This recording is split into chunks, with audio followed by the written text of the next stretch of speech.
just before the Passover feast, and Jesus knew the time had come to leave the world and to go to the Father, and having loved his own who were in the world, he now showed them the full extent of his love.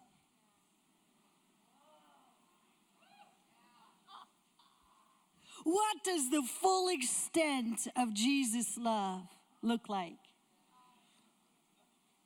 Would you like to live manifesting the love of Jesus? Would you like to live carrying the love of Jesus everywhere you go?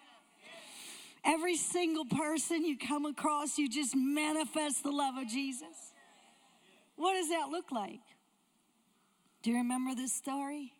Jesus knew that the Father had put all things under his power, and that he had come to God and he was returning to God. So he got up from the meal, took off his outer clothing, wrapped a towel around his waist. After that, he poured water into a basin and began to wash his disciples' feet, drying them with a towel that was wrapped around them.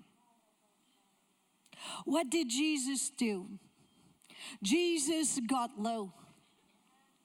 Jesus, knowing who he is. You see, if you know who you are, then you can come to this place. If you don't understand who you are, you're always going to be trying to push someone else down. Whether they're another race, another tribe, another socioeconomic background, another speaker, there's something in you that has to compete. But when you understand whose you are and who you are by the grace of God, by the beauty of Jesus, by the power of Jesus, you're now a son, you're now a daughter. Then everything changes. And instead of needing to be needed, needing to be bigger, needing to be seen, you go low. And Jesus was able to take off that robe. He humbled himself. He humbled himself to such an extent that he got low. He looked that disciple in the eyes and he did the lowliest thing. He just poured water into a basin. He was a servant. And he washed those feet with great love. He washed those feet. In my nation, I understand the washing of feet.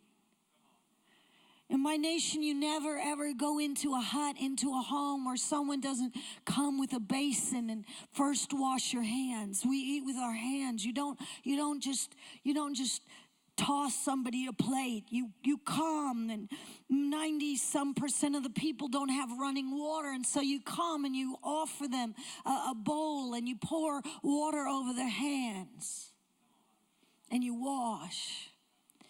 And it's an honor thing, but it's also a practical thing.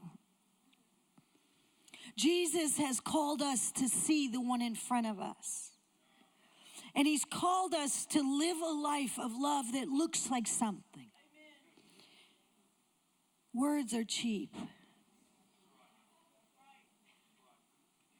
It doesn't cost anything to just speak. It costs something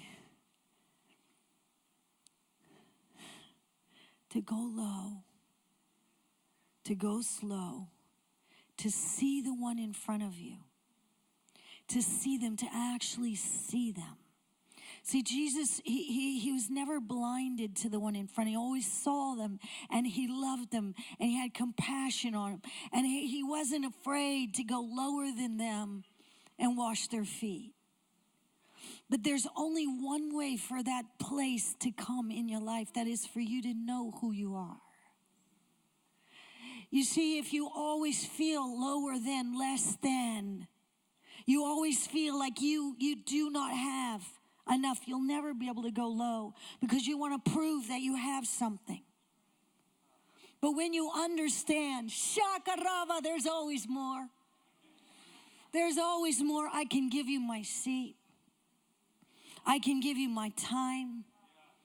I can give you my life.